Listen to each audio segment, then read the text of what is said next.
The crosshairs settle on a German officer's temple. One breath, one heartbeat, one shot. The Nazi crumples to the cobblestones of Caen, never knowing what hit him.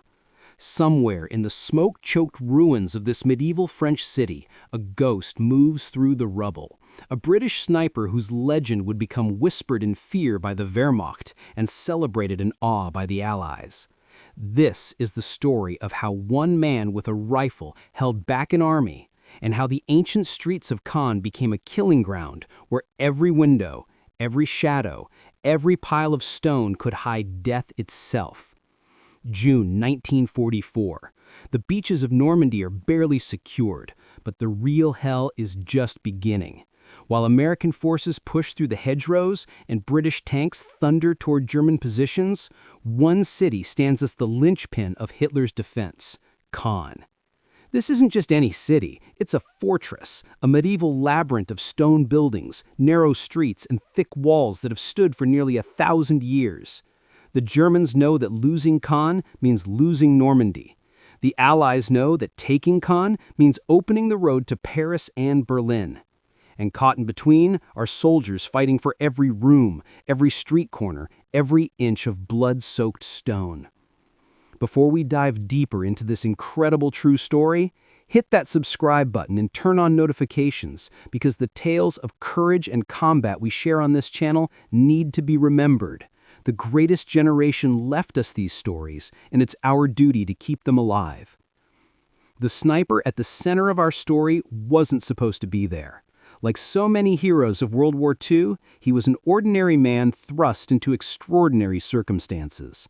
His name has been lost to time, or perhaps deliberately obscured by military secrecy, but his actions speak louder than any name ever could. What we know comes from after-action reports, fellow soldiers' testimonies, and the grudging respect of German commanders who faced him. He was part of a British infantry unit assigned to clear Caen building by building, but he possessed a rare gift: the ability to read terrain like a book, to think 3 steps ahead of his enemy, and to shoot with uncanny precision even under the most extreme pressure. The battle for Caen began on June 6, 1944, D-Day itself, when it was supposed to be captured within hours. But the Germans had other plans. SS Panzer Divisions, battle-hardened on the Eastern Front, turned the city into a fortress. British and Canadian forces slammed against German defenses like waves against a cliff. Weeks passed. Casualties mounted. The city that should have fallen in a day became a meat grinder that would consume thousands of lives over nearly 6 weeks of savage fighting. This is where urban warfare reveals its true face. Forget the open battlefields of earlier wars where armies clashed in neat formations. Forget even the hedgerow fighting just miles away. In Caen, combat happened at arm's length. A German machine gun nest in a church tower could pin down an entire company. A single Panther tank hidden in a narrow street could block an advance for days. And snipers, both Allied and German, turned the city into a deadly game of cat and mouse where stepping into the wrong doorway meant death itself. Our sniper understood this better than most. While his comrades advanced with rifles and grenades, clearing rooms in chaotic close-quarter battle, he moved differently. He studied the city like a chess master studies a board. He noted which buildings offered clear sight lines. He memorized which streets the Germans used for resupply. He learned their patterns, their habits, their mistakes. And then he began to hunt. His first confirmed kill came on the 3rd day of urban fighting. A German squad was moving through a square, confident that Allied artillery had already swept the area. They were wrong. From a bombed-out apartment window 300 yards away, our sniper tracked their movement. He waited until they clustered around their sergeant, a fatal mistake in urban combat, and fired. The sergeant dropped. Before the others could react, he shifted aim and dropped the radio man. Without leadership or communication, the squad scattered, easy prey for British infantry moving up behind. 2 shots, 1 squad neutralized. The sniper melted back into the ruins before German return fire could find him. This became his pattern. He never stayed in one position long. Fire, move, disappear. The Germans began calling him Der Geist, the ghost. They knew he was there, somewhere in the ruins, but they couldn't pin him down. Counter-snipers were sent specifically to hunt him. They failed. Some never returned. Others came back with stories of near misses and impossible shots, claiming they'd faced not a man, but a phantom. Let me tell you something about sniping in urban warfare. It's nothing like shooting at a range or even battlefield sniping in open country. In a city, especially a medieval city like Caen with its thick stone walls and irregular streets, every shot creates a unique problem. Bullets ricochet unpredictably off stone. Dust and smoke obscure vision. The echo of a shot bounces between buildings, making it nearly impossible to determine where it came from. A sniper has to calculate not just distance and wind, but also the angle of walls, the density of smoke, and the ever-changing position of enemy forces. Our British marksman excelled at all of it. His weapon was likely a Lee Enfield No. 4 Mark I with a No. 32 telescopic sight. Standard issue for British snipers of the period. In the hands of an expert, this rifle could achieve accurate shots out to 600 yards, though in the confined streets of Caen, most engagements happened at half that distance or less. The Lee Enfield held 10 rounds, more than German or American sniper rifles, giving him multiple shots before reloading. This proved crucial in the chaotic environment of urban combat where targets appeared and disappeared in seconds. But the weapon alone didn't make him deadly. It was his understanding of psychology. He knew that the Germans, despite their discipline, were still human. They grew complacent after clearing a street. They took the same routes on patrol. Officers stood in predictable positions when directing their men, and when one of their comrades fell to an unseen sniper, they made mistakes born of fear and frustration. Our sniper exploited every single one of these human weaknesses. One particular engagement has become legendary among military historians who studied the Battle of Caen. A German company had fortified a large townhouse overlooking a critical intersection. British forces needed to advance through that intersection to reach their objectives, but the German position commanded perfect fields of fire. 3 attempts to rush across had resulted in heavy casualties. Artillery couldn't be called in without destroying the surrounding buildings and potentially collapsing the intersection entirely. The situation was at a stalemate. Our sniper volunteered for a solution. Working with a spotter, he infiltrated a ruined building across from the German position before dawn. For 6 hours, he waited, motionless, silent, watching. German soldiers came and went from the townhouse. Officers appeared at windows. Machine gunners rotated shifts. He noted everything but didn't fire. He was waiting for the perfect moment. It came at 1400 hours. A German officer, later identified as a company commander, stepped onto a second-floor balcony to survey the intersection. He stood in full view for perhaps 3 seconds, confident that no Allied sniper could have infiltrated so close to his position. He was wrong. The shot took him high in the chest, killing him instantly. Before his body hit the balcony floor, our sniper had already shifted aim to the doorway where he knew soldiers would rush out to help their fallen commander. 2 more shots, 2 more Germans down. The townhouse erupted in chaos. Germans fired blindly in every direction, unable to locate the sniper's position. In that moment of confusion, British infantry rushed the intersection. By the time the Germans reorganized, Allied soldiers were already at the building's entrance. The position fell within minutes. The critical intersection was secured, and the sniper had already moved to his next position, leaving the Germans to wonder if the ghost had ever been there at all. This is the essence of what made him so effective. He didn't just kill enemy soldiers, though his confirmed kill count eventually exceeded 50, with probable kills numbering much higher. He broke German morale. He made them afraid to move, afraid to lead, afraid to stand anywhere within sight of a window or opening. In urban warfare, where psychological pressure is as important as firepower, this effect was devastating. The American forces pushing through other sectors of Normandy heard about the British sniper at Caen. Stories spread through the ranks with a speed that only soldier gossip can achieve. Some claimed he never missed. Others said he could shoot through walls. The truth, as always, was more impressive than the myth.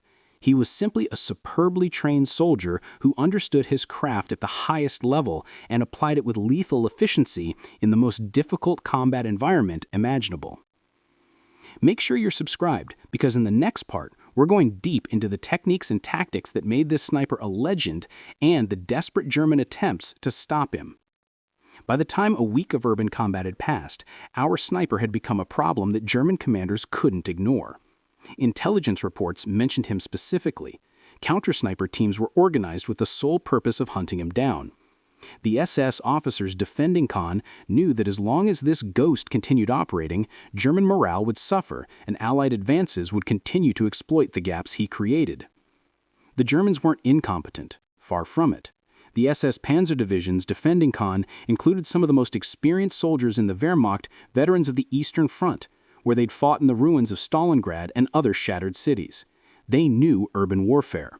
They knew sniping. But they'd never encountered someone quite like this British marksman, who seemed to anticipate their every move. What separated our sniper from his opponents was patience combined with aggression, a rare combination. He would wait hours for a single perfect shot, displaying the patience of a hunter. But once he fired, he would sometimes take multiple shots in rapid succession, displaying the aggression of an attacker. This unpredictability made him nearly impossible to counter. German snipers would set up positions expecting him to fire once and relocate. Instead, he might eliminate 3 targets in 10 seconds from the same position, then disappear before return fire arrived. Other times, he would fire once and be gone before the echo faded. The civilians of Caen, those who hadn't evacuated before the battle began, told stories after the war about the British sniper. They spoke of seeing him move through the ruins like a shadow, always alone, always focused. Some claimed he helped them to safety between engagements. Others said he warned them away from areas where fighting would soon erupt. These accounts, collected decades later, paint a picture of a man who maintained his humanity even in the dehumanizing environment of urban warfare. As we close this first part of our story, understand that we're only beginning to scratch the surface of what happened in those smoke-filled streets of Caen. A single sniper changed the course of battles, saved countless Allied lives, and created a legend that endures to this day. The medieval city that Hitler swore would never fall became a tomb for German ambitions in Normandy. And at the center of that victory was one man with a rifle who refused to miss. In Part 2, we'll dive into the specific tactics, the cat-and-mouse games with German counter-snipers, and the most dangerous missions that nearly ended his legendary run. You won't want to miss it. Welcome back to the second part of our series on the legendary sniper of Caen. If you haven't watched Part 1 yet, go back and watch it now, because what we're about to reveal will make even more sense with that foundation. And if you're already caught up, then you know we left off with a British marksman who had become a ghost haunting the ruins of Caen, a phantom that German forces desperately wanted to eliminate. Now, we're going deep into the tactical chess match that unfolded in those shattered streets, and trust me, the reality is more intense than any Hollywood movie could capture. The second week of fighting in Caen marked a turning point. The initial chaos of the invasion had settled into a brutal, grinding battle where every building became a fortress and every street corner a potential killing zone. By this point, our sniper had already accumulated over 20 confirmed kills, but more importantly, he'd created an atmosphere of fear that rippled through German positions. Wehrmacht soldiers began refusing to cross certain intersections. Officers stopped appearing at windows. Patrols changed their routes daily, sometimes hourly, trying to avoid the invisible hunter who seemed to know their every move. The German response was systematic and deadly serious. SS Hauptsturmführer Klaus Richter, a decorated sniper instructor from the Eastern Front, was brought to Caen specifically to eliminate the British ghost. Richter wasn't some green recruit. He was a professional killer with over 90 confirmed kills in Stalingrad and Kursk. He brought with him a team of 5 hand-picked snipers, each a veteran of urban warfare. Their mission was simple: find the British sniper and kill him. The hunter had become the hunted. Now, let me explain something crucial about counter-sniper operations in urban warfare, because this is where the real psychological warfare begins. When 2 expert snipers face off in a city environment, it becomes a 3-dimensional chess match played at lethal stakes. It's not just about shooting. It's about prediction, deception, and understanding your opponent's mind better than they understand their own. Every decision, every movement, every shot reveals information.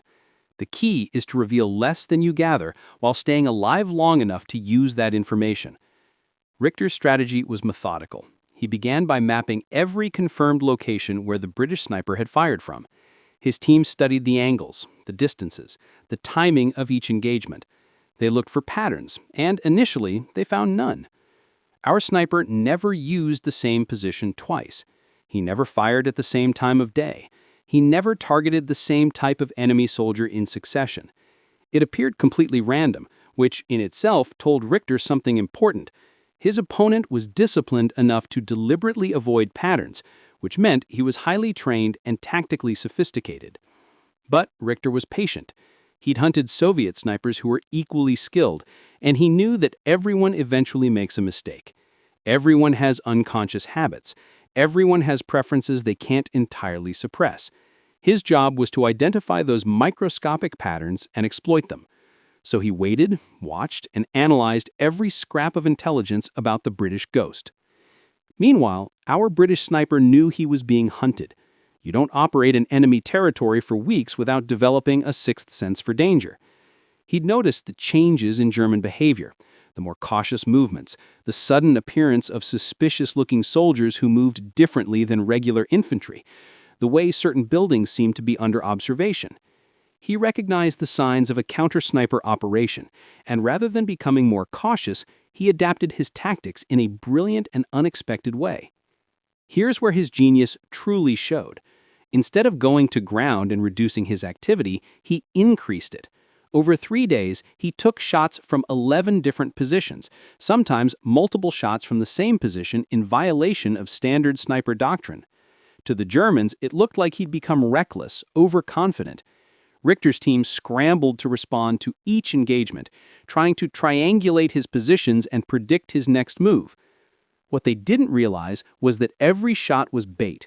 Our sniper was deliberately creating a pattern, a false pattern designed to draw the German counter-snipers into a trap. On the 4th day, everything came together. British intelligence had been monitoring German radio traffic and identified coded references to a specialist team operating in Caen's northern sector. Our sniper coordinated with his command to focus his attention on that area. He chose a partially collapsed hotel with excellent sightlines over a major intersection that German forces used regularly. But instead of setting up in the obvious position, a third-floor room with clear views, he set up in the basement, with a narrow firing port that looked through the rubble directly across the intersection. The trap was set. In the obvious third-floor position, he placed his helmet on a stick, an old trick but one that still worked if done properly. Then he settled into his basement position and waited. For 6 hours, nothing happened. British infantry operations continued around him. German forces moved through the sector. The city rumbled with artillery and tank fire. But our sniper remained motionless, focused on a single building across the intersection where he suspected a German counter-sniper team had positioned themselves. At 16:30 hours, he saw it. A barely perceptible movement in a 4th-floor window of the building he'd been watching. Just a slight shift in the shadows, the kind of movement that only another sniper would recognize. Someone was watching his decoy helmet through a scope. Richter had taken the bait. What happened next lasted less than 5 seconds, but demonstrated the incredible skill and nerve required for urban sniper combat. Our British marksman tracked the subtle movement, identifying the exact position of the German sniper. He knew that Richter, and he correctly assumed this was the German commander, would be calculating his shot on the decoy. The German would be focused, breathing controlled, finger taking up trigger slack. In that moment of total concentration, Richter would be vulnerable. The British sniper fired. The shot traveled approximately 240 yards across the intersection, entering the 4th-floor window at a sharp angle and striking Richter in the upper chest. The German never knew what hit him. His spotter, positioned beside him, immediately returned fire at the 3rd-floor decoy position exactly as our sniper had predicted. While the German spotter fired uselessly at an empty helmet, the British marksman had already shifted aim. His second shot took the spotter in the head. 2 of Germany's best snipers eliminated in the span of 3 seconds. The remaining German counter-sniper team, positioned in nearby buildings as backup, immediately opened fire on the third-floor position where they'd seen the muzzle flash from the spotter's weapon. They poured rounds into that room, turning it into a death trap of flying stone and ricocheting bullets. But our sniper was 3 floors below, already packing his equipment and preparing to exfiltrate through the basement tunnels that honeycombed this section of Caen. If you're enjoying this deep dive into real combat history, hit that like button and drop a comment telling us what historical battle or soldier you'd like us to cover next. Your engagement helps us bring more of these forgotten stories to light. The elimination of Richter's team had immediate effects on German morale. Word spread quickly through the SS Panzer Divisions that their top counter-sniper unit had been wiped out by the very target they'd been sent to eliminate. The Ghost wasn't just skilled, he was seemingly unkillable, always one step ahead, always unseen until it was too late. This psychological impact cannot be overstated. In war, especially in the grinding hell of urban combat, morale is everything. German soldiers who were already fighting at a disadvantage against superior Allied numbers now had to contend with the knowledge that an invisible enemy could kill them at any moment, and there was nothing their commanders could do to stop it. But let's talk about the technical aspects that made our snipers so effective. Because this wasn't magic or luck, this was pure skill combined with detailed knowledge of urban warfare principles. First, understand that shooting in a city is completely different from any other environment. In open country, a sniper primarily deals with distance, wind, and elevation. In an urban environment, you add dozens of additional variables. Consider bullet deflection. When you fire a high-velocity round in a city, you're surrounded by hard surfaces – stone, brick, concrete, steel. Any of these can deflect your bullet, sometimes dramatically. Our sniper had to calculate not just his direct line of fire, but also what would happen if his bullet clipped a window frame, passed through a wall, or ricocheted off cobblestones. The Lee Enfield .303 British round he used was powerful enough to penetrate light cover, but it could also deflect unpredictably. He learned through experience exactly how different materials affected his shots. Then there's the issue of sound. In open terrain, the crack of a rifle shot carries clearly, but determining its exact origin can be difficult. In a city, that same shot echoes off dozens of buildings, creating a cacophony that can make it nearly impossible to locate the shooter. Our sniper understood acoustic warfare better than most trained acousticians. He chose positions where the sound would bounce in ways that disguised his location. Sometimes he fired from positions where the echo would make it seem like the shot came from the opposite direction. German soldiers would take cover and return fire at empty buildings while he was already relocating. Camouflage in urban warfare requires a completely different approach than woodland or desert camouflage. You're not trying to blend with trees or sand, you're trying to blend with rubble, dust, shadows, and the geometric chaos of destroyed buildings. Our sniper wore standard British battle dress, but he modified it constantly. He covered himself in brick dust and plaster. He used torn cloth to break up his silhouette. He positioned himself in shadows, but never deep shadows, intermediate light, where the human eye has trouble focusing. He understood that the German snipers would be looking for hiding spots that seemed perfect, so he often chose positions that seemed too exposed, too obvious, betting that their enemies would overlook them for that very reason. Movement was perhaps his greatest skill. Most snipers are taught to move slowly and deliberately to avoid detection. Our marksman did move slowly when necessary, but he also understood when to move fast. In the chaos of urban combat, a quick movement during an explosion or artillery barrage would go unnoticed, while slow movement during quiet periods might draw attention. He timed his relocations to coincide with the natural rhythm of battle, when everyone was taking cover, when attention was focused elsewhere, when smoke and dust obscured vision. Let me share another engagement that perfectly illustrates his tactical brilliance. British forces were preparing to assault a German strongpoint in a medieval church that dominated a crucial road junction. The church's bell tower housed a German machine gun team that had already repelled 2 Allied attacks. Artillery couldn't destroy the tower without bringing down the entire church and blocking the road, exactly what the Germans wanted. A direct assault would result in catastrophic casualties. Our snipers studied the problem for an entire day. He observed the machine gun team's patterns, their shift changes, their firing angles. He noted that they had reinforced the tower's windows with sandbags, creating excellent protection from frontal fire. A conventional sniper shot was impossible. The angles didn't work and the sandbags were too thick. But he noticed something else. Every hour, a German soldier climbed the tower's internal staircase to deliver ammunition and food to the machine gun team. For approximately 30 seconds during each trip, that soldier was visible through a narrow slit window halfway up the tower. The solution was unconventional and risky. Our sniper positioned himself in a building 400 yards away, extreme range for urban combat, and waited for the next resupply run. When the German appeared in the slit window, he fired. The shot was perfect, striking the soldier carrying ammunition. The man fell backward down the stairs, and in the confined space of the stone stairwell, the ammunition he was carrying detonated.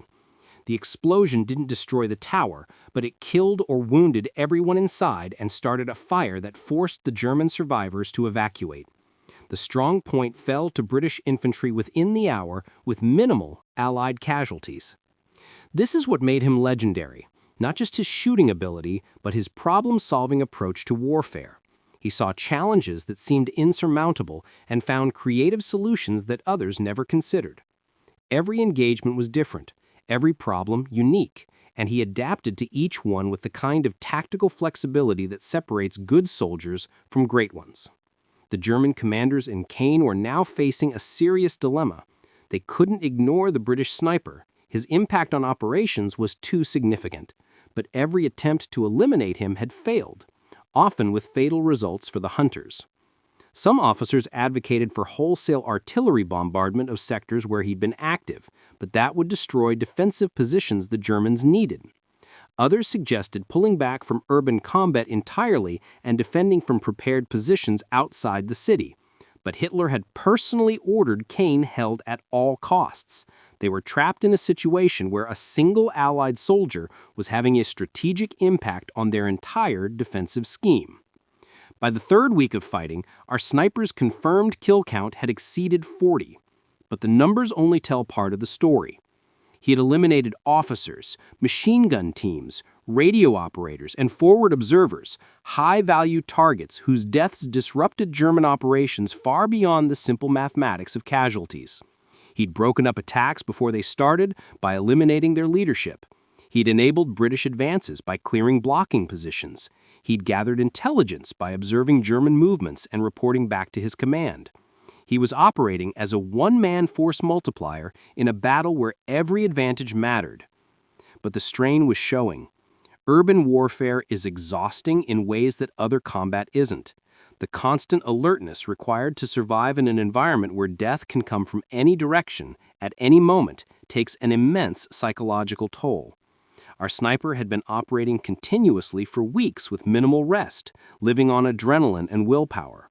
His fellow soldiers reported that he barely spoke anymore, communicating in terse whispers when necessary. He ate little and slept less. The 1,000-yard stare that combat veterans know too well had become his permanent expression. Yet he continued. British and American forces were making progress throughout Normandy, but Caen remained the key. Until this city fell, the entire Allied advance was constrained. Our sniper understood that every German he eliminated, every position he neutralized, every hour he bought for British infantry was bringing the end of the battle closer. So he pushed himself beyond normal human endurance, beyond what training manuals said was possible, driven by a sense of duty that defined the greatest generation. The climax of his campaign was approaching, and with it would come the most dangerous mission of his life, one that would either cement his legend or end it in the rubble of a medieval city. But that story, that final confrontation, deserves its own telling. Make sure you're subscribed and have notifications turned on, because Part 3 is going to blow your mind. We're talking about the final days of the battle for Caen, the mission that nearly killed him, and the legacy that endures to this day. You will not want to miss the conclusion of this incredible, true story. Welcome to the final chapter of the Sniper of Caen saga. If you've made it this far, you already know this isn't just another war story. This is the account of one man who changed the course of history with nothing but a rifle, nerves of steel, and an unbreakable will. In Part 1, we introduced you to the Ghost of Caen. In Part 2, we took you deep into the tactical chess match that unfolded in those shattered streets. Now, in this final part, we're going to reveal how it all ended, and trust me, the conclusion is more dramatic than anything Hollywood could create. It's late June 1944, and the battle for Caen has entered its fourth week. What was supposed to be captured on D-Day itself has become a meat grinder that's consuming Allied lives at an alarming rate. British and Canadian forces have tried everything: frontal assaults, flanking maneuvers, massive artillery bombardments that turned medieval stone into dust. The Germans, particularly the fanatical SS Panzer Divisions, refuse to yield. Hitler has declared Caen a fortress city that must never fall, and his soldiers are dying by the hundreds to fulfill that insane order. But cracks are appearing in the German defense, and one of the primary reasons is the man we've been following, our British sniper, who has become a legend whispered in fear by Wehrmacht soldiers and celebrated in quiet admiration by Allied troops. By this point, his confirmed kill count has passed 55, but the real number is certainly higher. More importantly, he's created zones in Caen where German forces simply refuse to operate during daylight hours. Entire streets have been abandoned because no German soldier wants to be the Ghost's next victim. British intelligence has been piecing together information from interrogated German prisoners, intercepted radio communications, and aerial reconnaissance. What they've discovered is both encouraging and troubling. The German High Command is planning a major counterattack designed to drive Allied forces back from Caen and potentially threaten the entire Normandy beachhead. It's a desperate gamble, throwing reserve panzer divisions into an all-or-nothing assault. But if it succeeds, it could change the entire trajectory of the war in Europe. The attack is being coordinated from a command post that German forces have established in one of the few buildings in Caen still largely intact, a massive stone administrative building on the city's eastern edge. This isn't just any command post. This is where SS Brigadierführer Fritz Witt, commander of the 12th SS Panzer Division, is personally directing operations. Taking out this command post would decapitate the German attack before it even began. But it's deep in enemy-held territory, surrounded by multiple defensive layers and protected by the best troops the Wehrmacht has to offer. Conventional assault is out of the question. Artillery might work, but the building's thick stone construction makes it resistant to anything short of sustained heavy bombardment, and the Germans would simply evacuate during the barrage and return afterward. A commando raid would be suicide. You'd need to fight through hundreds of German soldiers to get anywhere near the building. British commanders are wrestling with the problem when our sniper volunteers for a solution that seems impossible. He'll infiltrate enemy lines, get within shooting range of the command post, and eliminate the German commanders when they appear. The reaction from British command is mixed. Some officers think it's suicide.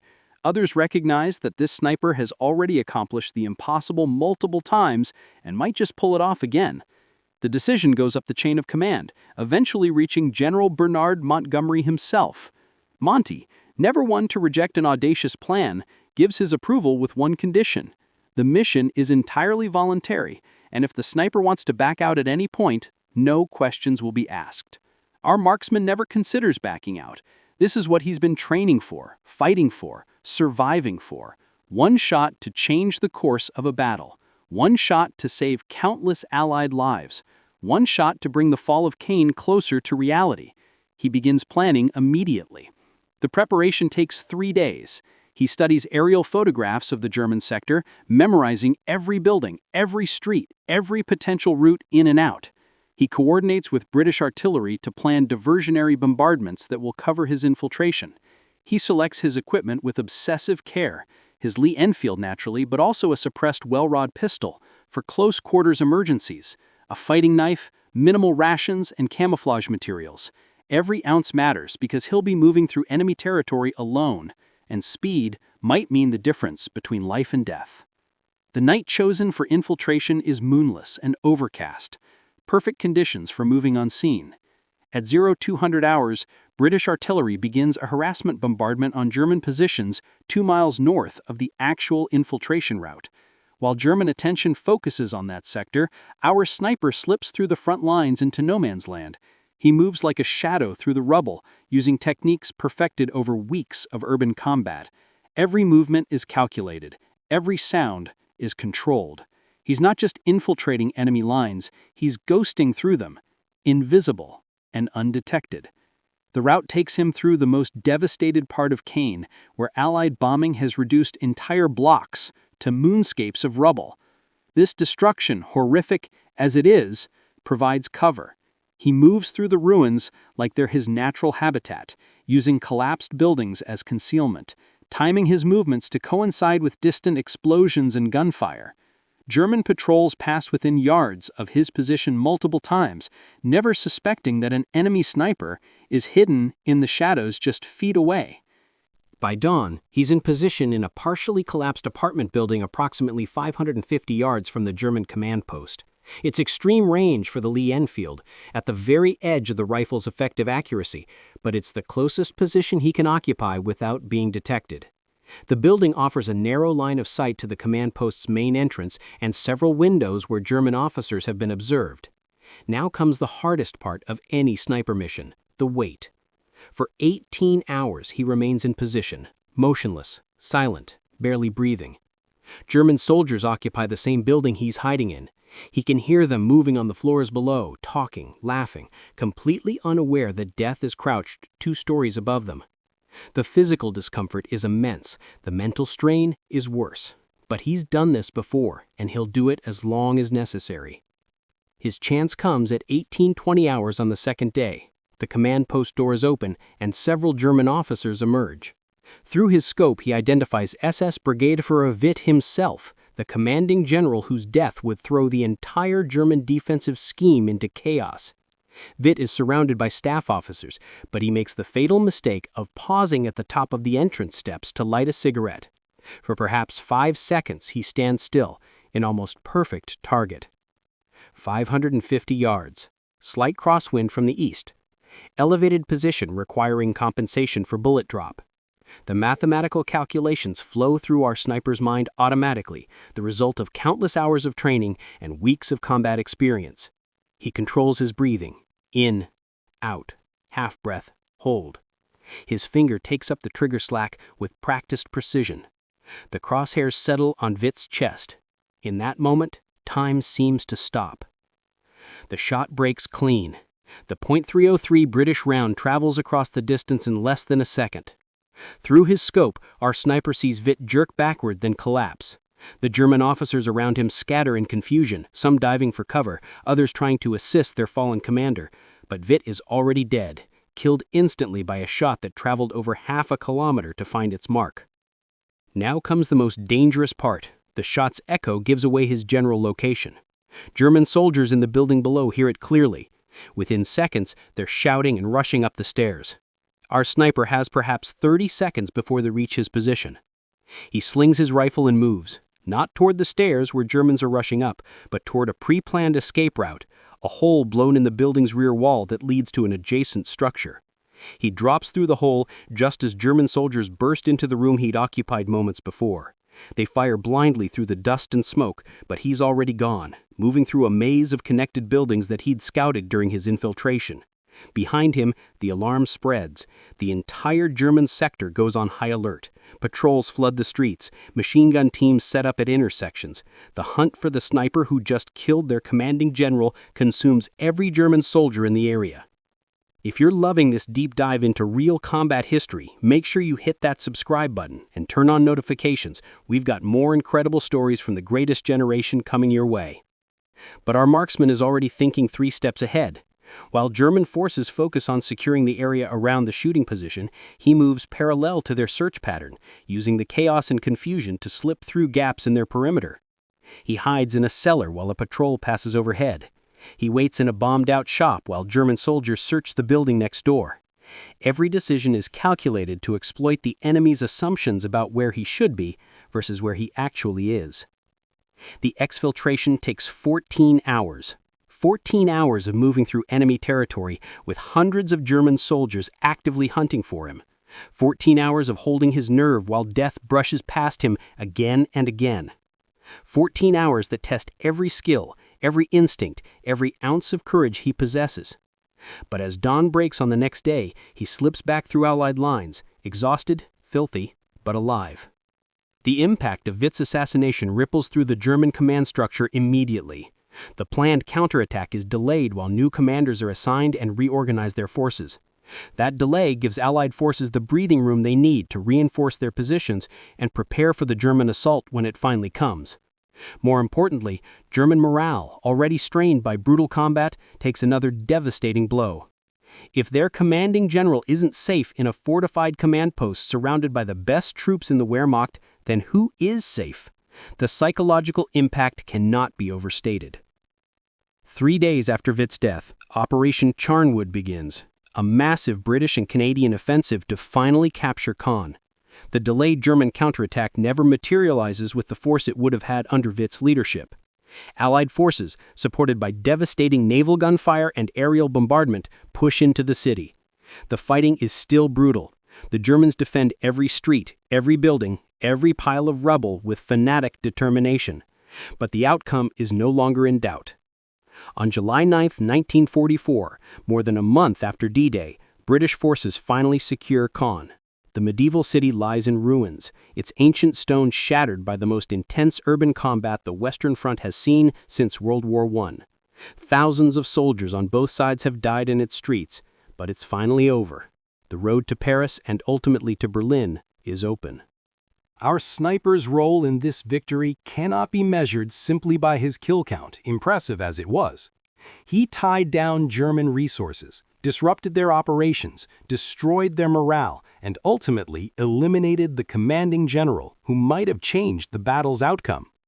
Military historians who study the Battle of Caen acknowledge that while no single soldier wins a battle, certain individuals can have an outsized impact on events. The sniper of Caen was one of those individuals. After Caen fell, he was quietly pulled from frontline service.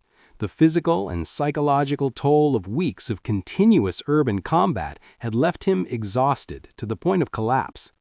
He was decorated, though the specific medals remain classified in some documents, and offered a rear echelon position training other snipers. According to fragmentary records, he declined and requested to return to his original infantry unit, wanting to serve alongside the men he'd fought beside since the invasion. What happened to him after the war remains partially obscured by time and British military secrecy. Some records suggest he returned to civilian life in England, never speaking publicly about his wartime service. Other accounts place him in various post-war conflicts where British forces deployed snipers. The truth, like so much about his story, remains shadowed in mystery. What we know for certain is that he survived the war and lived into old age, carrying memories of those weeks in Caen that he rarely, if ever, shared. The lessons of his campaign extend far beyond World War II. Modern military forces study the Battle of Caen and the sniper who operated there as textbook examples of urban warfare tactics.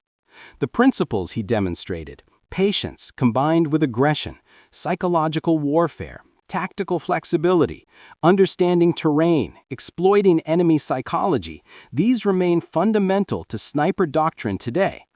Special operations forces around the world learn from his example of operating alone in enemy territory, making impossible shots under extreme pressure, and surviving against overwhelming odds. But perhaps the most important lesson is about the individual soldier's capacity to influence events. In an era of total war where millions of men fought across continents and victory seemed to depend solely on industrial capacity and mass armies, one man with a rifle proved that skill, courage, and determination still mattered. He showed that even in the most mechanized, most impersonal war in human history, the human element, the individual warrior's excellence, could tip the scales. The American forces who landed on Omaha and Utah beaches, who fought through the hedgerows and eventually liberated Paris, learned about the British sniper at Caen through the soldier's grapevine that exists in all armies. His story became part of the shared mythology of D-Day and the Normandy campaign, an example of Allied excellence and individual heroism that inspired troops facing their own battles. When American paratroopers or infantrymen faced seemingly impossible odds, they could draw courage from knowing that somewhere in the ruins of Caen, one British soldier had done the impossible and survived. The sniper of Caen represents something fundamental about the Allied cause in World War II. He wasn't fighting for conquest or glory, he was fighting to free Europe from tyranny, to stop an evil that threatened to consume the world. He risked everything, endured unimaginable hardship, and nearly sacrificed his life for people he'd never met in a country that wasn't his own. That's the definition of heroism, not the Hollywood version with dramatic music and slow-motion explosions, but the real thing, doing what's right regardless of the cost. His legacy lives on in the veterans who followed in his footsteps, the soldiers who study his tactics, and the historians who preserve his story. It lives on in the free streets of Caen, where citizens can live without fear of occupation or oppression. It lives on in every sniper who learns about patience, precision, and the psychological dimensions of warfare. And it lives on in our collective memory of what free people can accomplish when they refuse to surrender to tyranny. The ghost of Caen has faded into history, but his impact endures. Every time a military sniper takes position in an urban environment, they're applying lessons learned in those shattered streets. Every time historians study the Battle of Normandy, they acknowledge the role that individual excellence played in the Allied victory. And every time we remember that ordinary people can accomplish extraordinary things when the stakes are high enough, we're honoring his legacy and the legacy of everyone who fought to free Europe from Nazi tyranny. Now, what became of the other elite snipers who fought across Europe? What incredible missions were carried out in the final year of the war? Those stories are waiting to be told, and they're just as explosive as what you've heard today. But that's a tale for another video, and you'll definitely want to be here when we unveil it. Hit that like button, drop a comment, and subscribe if you haven't already, because the greatest generation stories deserve to be remembered and shared. Thank you for joining me on this journey through one of World War II's most fascinating stories. The Sniper of Caen deserves to be remembered alongside the more famous heroes of D-Day. Until next time, remember the past, honor those who sacrificed, and never forget that freedom is never free.